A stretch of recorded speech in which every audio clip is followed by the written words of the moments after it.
Back with the Speaker of the House, Cameron Sexton of the state of Tennessee. Let's move to education. Speaker Sexton, I want to ask you two issues of consequence that are having an impact right here in Knox County right now. And the first is political school boards. You think it's a good idea for people to be naming themselves either Democrat, Republican, or some other party if they do run for office?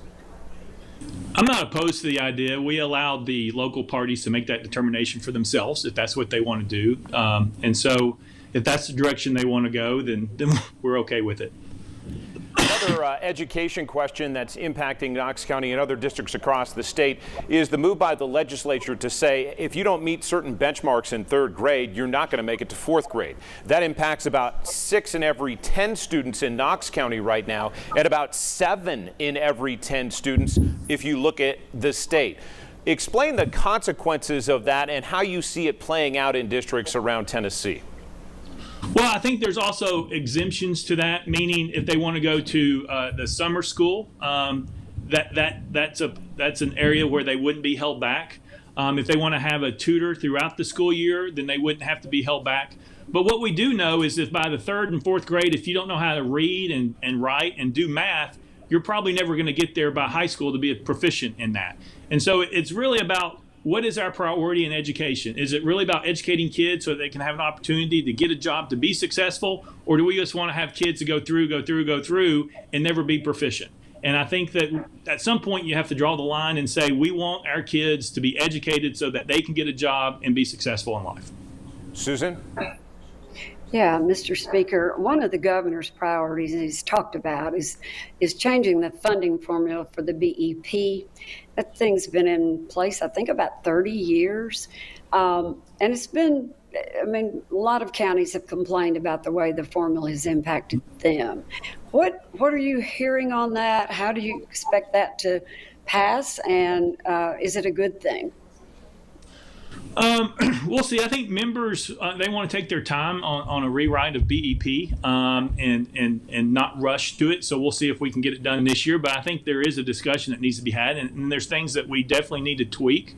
You know, we do need to increase K through 12 education funding in our state. Just the bottom line, we need to increase it.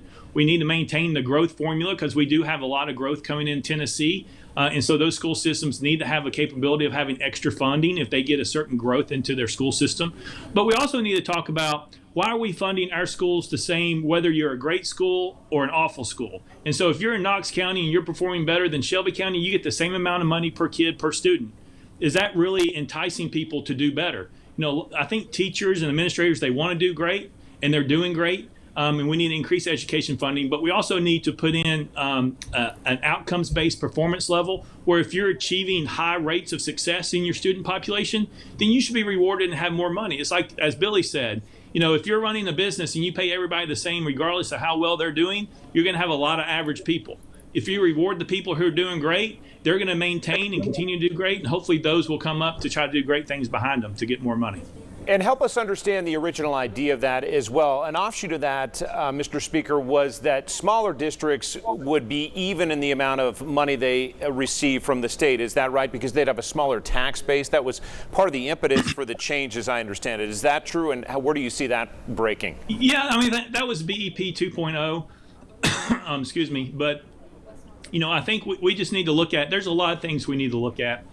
We also need to look at some of the tweaks that are there, and for example, if you're 4 kids over in the classroom for kindergarten and you need to go to a second class, the BEP but doesn't pay for it, the local system has to pay for it. That doesn't make sense. We need to give the school systems a little bit more flexibility in BEP to create the classroom that they need, that they think will be successful, and give them the capability to do that. And we also need, in some school systems, the county commission pays for the debt, but that's not counted into their matching dollars for BEP. And so there's a lot of conversations that we need to have to really get everybody on the same page of what is education funding and how it goes into the formula. We're going to take another quick break. Billy, we'll lead off with you in the third block.